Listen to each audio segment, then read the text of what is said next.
référence donc à ces délibérations qui fait que confirmer ce que les Ramonvillois constatent depuis des années, que je disais ici même en conseil municipal du 19 décembre, c'est l'échec de la facturation au dépôt instaurée par le SICOVAL.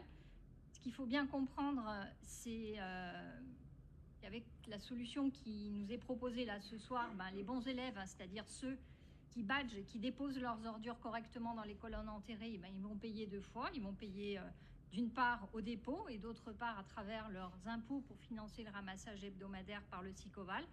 Donc pour nous, c'est une solution qui est pas satisfaisante.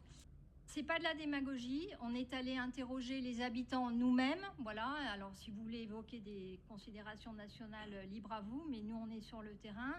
Et ils nous ont donné l'image d'un constructeur automobile qui aurait commis une erreur de conception d'un modèle. Et ils nous disent, voilà, un constructeur automobile, dans ce cas-là, il est obligé de rappeler les voitures défectueuses à ses frais et de changer le système. Et ils nous disent, pourquoi le service public? Dans le service public, c'est l'usager qui doit payer pour l'erreur de conception du SICOVAL. Et finalement, on trouve que leur logique n'est pas si illogique que ça.